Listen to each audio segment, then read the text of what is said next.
Good morning, students. I am Prerna Jain, PGT Geography. How are you all? I hope fit and fine. Today we shall discuss the third chapter of the book Fundamentals of Physical Geography. The second chapter has been cut down in our syllabus, so we are having the third chapter. I am beginning with the third chapter, Unit 2. The name of the chapter is The Interior of the Earth. Now, what do you think? Do you think the interior of the Earth is solid like a cricket ball? Or is it a hollow which is covered with rocks? Well, the interior of the Earth can be understood by indirect evidences. Two processes are continuously shaping the Earth. हमारा जो अर्थ का interior है ना तो cricket ball की तरह solid है ना ही वो हॉलो है। हम उसको अच्छी तरह से समझ सकते हैं दो तरह की प्रोसेसेस से, exogenic forces and endogenic forces. Exogenic forces ये एक्सटर्नल फोर्सेस हैं जो लाइक वेदरिंग, इरोजन, डिपोजिशन। तो आउटवर्ड जो फोर्सेस हैं अर्थ के क्रस्ट पे they are known as exogenic forces. और एंडोजेनिक फोर्सेस कौन से हैं? जैसे वोल्केनिक एक्टिविटी है, टेक्टोनिक मूवमेंट्स है, आइसोस्टैटिक प्रोसेसेस है, वाटर के अंदर जो ओशन के अंदर जो प्रोसेसेस होते हैं।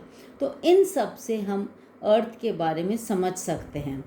सुनामी आप देखते हैं, tsunami in order to understand why tsunami occurs or why earth shakes happen, we have to understand the endogenic forces. Tsunami क्यों होती है, क्यों अर्थक्वेक्स आते हैं, उन सब के लिए हमें एंडोजेनिक फोर्सेस को पढ़ना पड़ता है। तो हमारे पास क्या सोर्सेज हैं इंफॉर्मेशन के जिनसे हम जान सकते हैं कि हमारा अर्थ का इंटीरियर कैसा है। So sources of information, the earth's radius is 6370 kilometres. Earth का रेडियस कितना है? 6370 kilometers. Our knowledge about the Earth's interior is largely based on estimates and inferences, based on evidences and reasoning, direct observations and analysis of materials. Because it is not possible to reach the interior. हम अर्थ के अंदर तक हम नहीं जा सकते हैं क्योंकि बहुत ज़्यादा हीट है। तो हमारा जो नॉलेज है सारी जो अर्थ के इंटीरियर के बारे में है वो हमने एस्टिमेट्स और हमारी जो एविडेंसेस हैं कुछ उनके बेस पे हमने उसको बेस करा है, या डायरेक्ट हमने कुछ ऑब्ज़र्व किया, एनालाइज किया, कोई मटेरियल्स अंदर के बाहर आए उनको हमने एनालाइज करा, उसी से हमें पता चलता है। तो दो तरह के सोर्सेज हैं, डायरेक्ट सोर्सेज और इनडायरेक्ट सोर्सेज। अब डायरेक्ट सोर्सेज क्या हैं? सरफेस रॉक्स और rocks we get during mining. For example, gold mines in South Africa are as deep as 3 to 4 kilometre. We can not go beyond this depth as it gets very hot.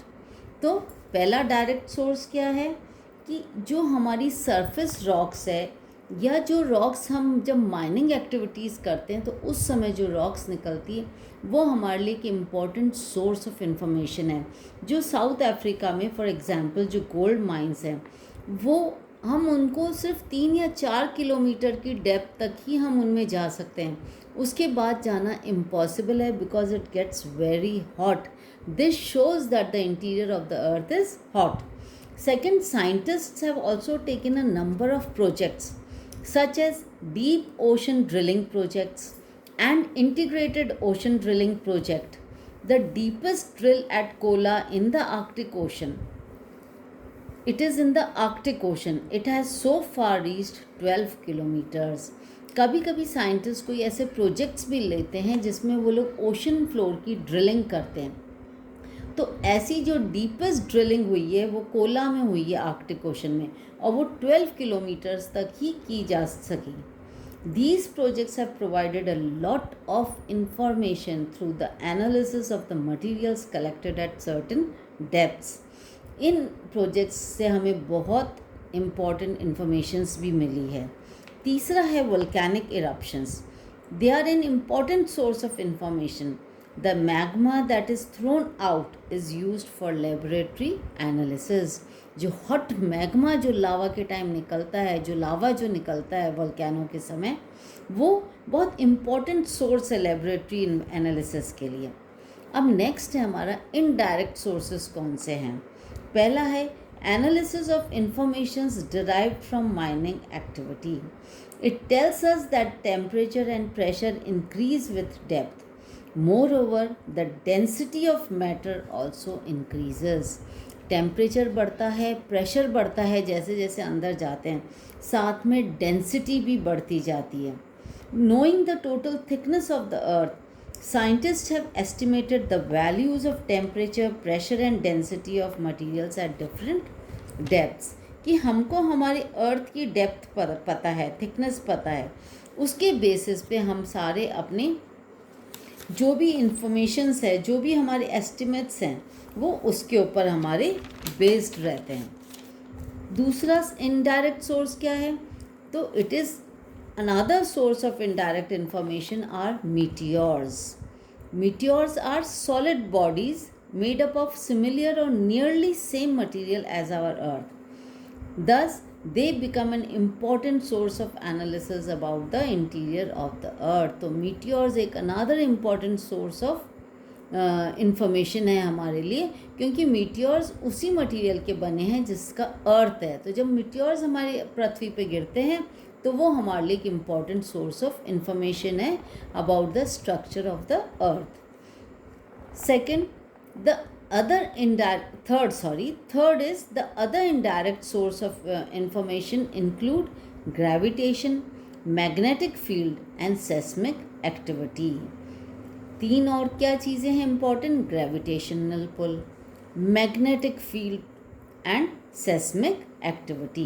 Gravitational force, it is different at different latitudes. It is greater near the poles as compared to the equator. Because the distance is greater at the equator, so gravitational pull is less at the equator as compared to the poles. The gravitational values also differ according to the mass of the material. Thus we see that the reading of the gravitation is influenced by many factors. This is called gravitational anomaly. अब ये जो gravitational readings हैं वो उनको और भी कुछ factors effect करते हैं, जैसे कि मास ऑफ द मटेरियल, है ना. Magnetic surveys are also provide information about the distance of magnetic material in the crustal portion. तो मैग्नेटिक सर्वेस भी हमको बहुत हेल्प करते हैं. Then third is seismic activity. It is one of the best source of information about the interior of the earth. Hence, we shall now study this in detail. Our next topic is earthquakes. Now, what are earthquakes? In simple words, earthquakes are the shaking of the earth, and it is a natural event. It is not man-made. It is caused due to release of energy from inside the earth, which generates waves that travel in all the directions.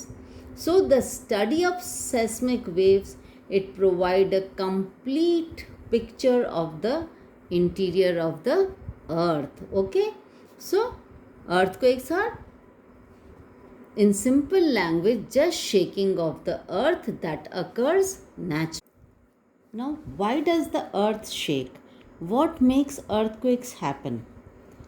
देखो, जो energy जो release हो रही है अर्थ के अंदर से, वो यूजुअली क्या होता है कि जहाँ पे भी कहीं अर्थ के क्रस्ट पे फॉल्ट है, तो फिर क्या होता है कि अंदर जो एनर्जी अर्थ के इंटीरियर से रिलीज़ हो रही है, वो ऐसे फॉल्ट्स और क्रैक्स को ढूंढती हुई और उनके थ्रू वो पास होना चाहती है. And this pressure of energy, it causes the waves to take place. So the release of energy occurs along a fault. Now rocks along a fault, what happens? They tend to move in opposite direction. ऊपर से तो pressure हो रहा है rocks का, और जहाँ पे फॉल्ट आ गया वहाँ पे they tend to move in opposite direction. तो the overlying rock strata press them. और जो फ्रिक्शन है it locks them together. So the point where the energy is released, that is called the focus of an earthquake. जिस जगह से अंदर से energy release हो रही है उसको हम फोकस कहते हैं. It is called the hypocentre. The energy waves travelling in different directions reach the surface. ठीक है ना. The point on the surface nearest to the focus is called the epicentre.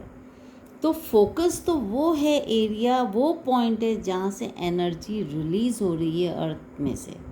और एपीसेंटर कौन सा पॉइंट हुआ, जो अर्थ का सरफेस है उसके बिल्कुल जो पास में जो पॉइंट है जहाँ पे वेव्स महसूस हो रही है, जहाँ पे जो सबसे पहले जहाँ पे वेव्स स्टार्ट हुई, that point is known as epicentre. It is the first one to experience the waves. It is a point directly above the focus. तो समझ में आया अर्थक्वेक शेक्स क्यों होते हैं.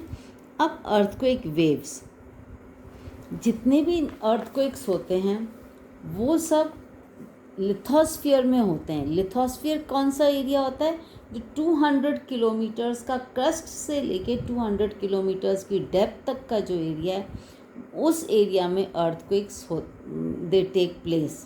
Now there is a instrument which is called the seismograph, which records these waves when they reach the surface of the earth. And this seismograph, it is a very sensitive instrument. Seismologist scientist होता है जो earthquakes को study करता है और इन seismic waves को study करता है. ठीक है ना. तो अर्थक्वेक वेव्स जो हैं बेसिकली दो टाइप्स की होती हैं, body waves and surface waves. Body waves जो है they are generated due to release of the energy at the focus and they move in all the direction. कि फोकस पे जब एनर्जी रिलीज हो रही है तो वहाँ से फिर वो सारे डायरेक्शंस में मूव करती है, travelling through the body of the earth. Hence the name body waves is given to it. The body waves they interact with the surface rocks and generate new set of waves which are called surface waves. तो जो body waves है they are of two types, primary and secondary, and the surface waves they are again of two types, Rayleigh waves and Love waves. Now these waves they change as they travel through materials with different density.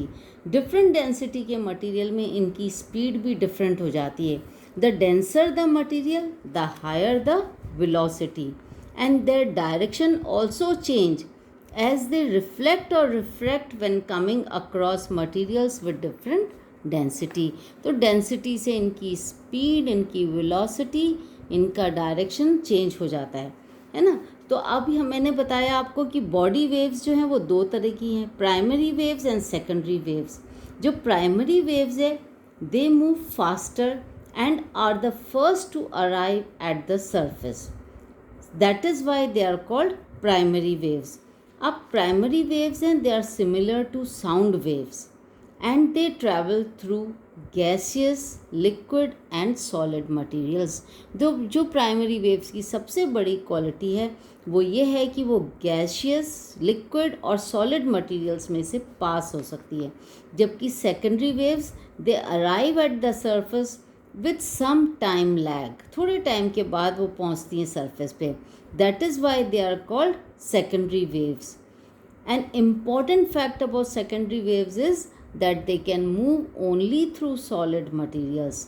This characteristic of secondary waves is very important because this has helped the scientists to understand the structure of the interior of the earth. इस quality से हम interior अर्थ के interior का structure को जान पाए हैं. Reflection से क्या होता है, ये वेव्स रिबाउंड होती हैं, जबकि रिफ्रैक्शन से ये वेव्स डिफरेंट डायरेक्शन में मूव करती है. तो the variation in direction of waves are inferred with the help of the records on seismograph. हमें ये जो इनके डायरेक्शन के वेरिएशंस के बारे में पता चलता है वो सेस्मोग्राफ से पता चलता है.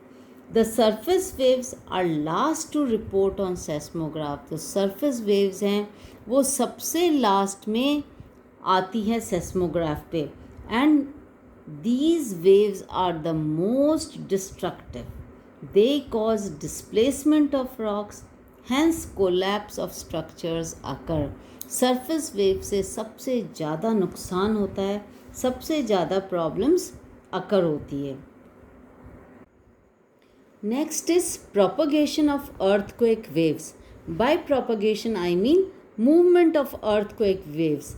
So different types of earthquake waves travel in different manners. As they move, they cause vibration in the body of the rocks through which they pass. जब ये earthquake waves move करती है तो they cause vibrations.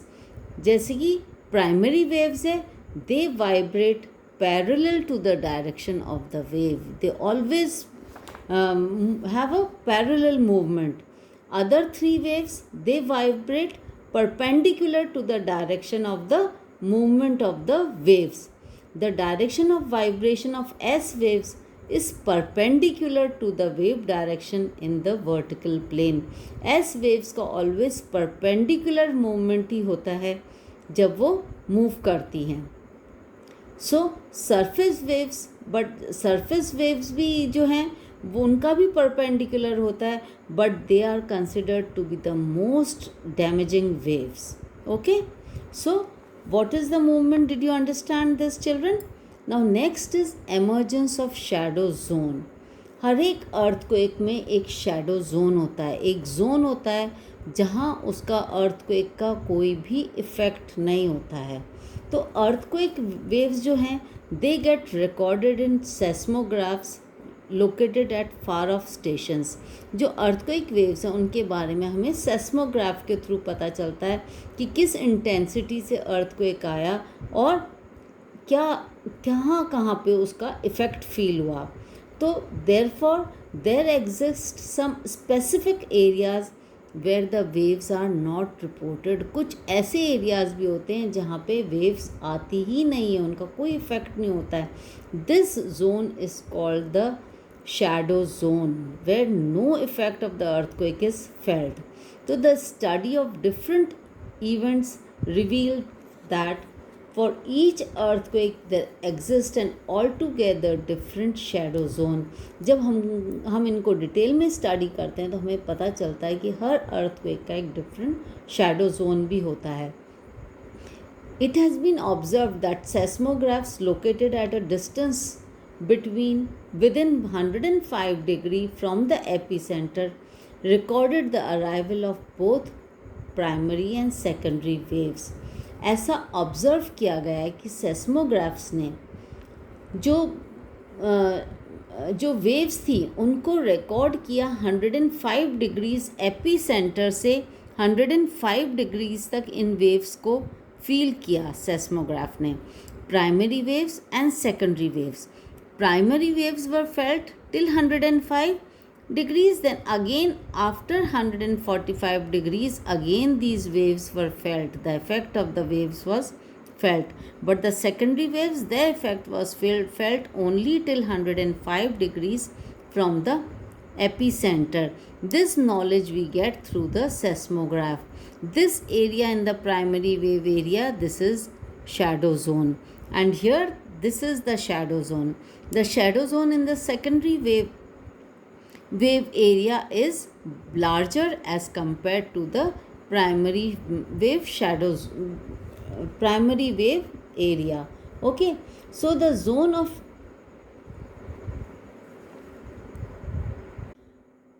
shadow zone of S waves is not only larger in extent, but it is also over 40% of the earth's surface. Now children, we will do types of earthquakes. There are 5 types of earthquakes. Okay, the first and foremost is tectonic earthquakes. They are generated due to sliding of rocks along a fault plane. जहाँ कहीं भी faults होते हैं तो उसकी वजह से ये tectonic earthquakes होते हैं. Second is volcanic earthquake. Volcanic earthquakes, they take place where we have active volcanoes. जहाँ जहाँ active volcanic activities होती हैं वहाँ पे volcanic earthquakes होते हैं. The third is collapse earthquakes in areas of intense mining activity. Sometimes what happens? The roof of underground mines, it collapse, causing minor tremors. These are called collapse earthquakes. Then fourth is explosion earthquakes. Ground shaking may also occur due to explosion of chemical or nuclear devices. So they are called explosion earthquakes. The fifth type are reservoir induced earthquakes. They may occur in areas of large reservoirs. That is why they are called reservoir induced earthquakes. Now next is measuring of earthquakes. How do you measure the earthquakes? The earthquakes are, next is measuring the earthquakes. The earthquake events are scaled either according to the magnitude or intensity of the shock. There are two ways in which we measure the earthquakes, by their magnitude or their intensity. The magnitude scale is known as the Richter scale. Magnitude, it actually relates to the energy released during the earthquake. It is expressed in numbers 0 to 10. जो magnitude है वो 0 से लेकर 10 तक उसको express किया जाता है. और ये जो रिस्टर स्केल है, it measures the amount of seismic energy that is released during the earthquake. और जो इंटेंसिटी स्केल है वो क्या है? वो it is named after Mercalli. He was an Italian seismologist. अब intensity scale क्या है? It takes into account the visible damage that is caused by the event. और इसकी जो रेंज है इंटेंसिटी स्केल की वो 1 to 12 है. तो इंटेंसिटी स्केल क्या शो करता है? It actually shows the severity of the earthquake shaking, कि इस अर्थक्वेक शेकिंग से कितना डैमेज हुआ है, किस इंटेंसिटी तक डैमेज हुआ है. तो the magnitude is same but the intensity में वेरी. मैग्नीट्यूड ऑलवेज सेम रहता है. जो मैग्नीट्यूड रिस्टर स्केल में आया है, 8 आया है, सपोजिंग 6 आया है, वो ऑलवेज सेम रहेगा. लेकिन इंटेंसिटी में very with high intensity near the AP centre. अगर एपी सेंटर पे हाई इंटेंसिटी है तो हो सकता है डैमेज बहुत ज़्यादा हो. So there are two ways of measuring earthquakes: the magnitude scale and the intensity scale. Okay. Next is effects of earthquake. So earthquake, we have seen it is a natural hazard. So the following may be the effects of the earthquake: ground shaking, differential ground settlements, land and mudslides, soil liquefaction, ground lurching, avalanches, ground displacement, floods from dam and levee failures, fires, structural collapse, falling objects, tsunamis. So these are the effects of the earthquakes. Now tsunamis are waves which are generated by the tremors and not by an earthquake in itself. Actually tsunami actual में earthquake नहीं है, सिर्फ ये oceanic bed में जो tremors उठते हैं उससे tsunamis, these high waves are caused. And if अगर रिश्टर स्केल पे इसकी जो मैग्नीट्यूड है वो 5 या उससे ज़्यादा है तो they may cause severe damage to life and property. अब फ्रीक्वेंसी जो है अर्थक्वेक्स की, ये एक नेचुरल हैज़ार्ड है, तो जितनी ज़्यादा इसकी मैग्नीट्यूड होगी उतना ही ज़्यादा डैमेज होगा लाइफ और प्रॉपर्टी को. So we have to keep in mind that अगर कम मैग्नीट्यूड का अर्थक्वेक है तो फिर इतना प्रॉब्लम नहीं होती है, पर अगर हाई मैग्नीट्यूड है 5 and +5 then there will be severe loss to life and property. And not all parts of the globe necessarily they experience major shocks. कुछ ऐसे एरियाज भी हैं जहाँ अर्थक्वेक्स बिल्कुल नहीं आते हैं. सो now next we'll do in the part 2 we will do the rest of the chapter. Thank you.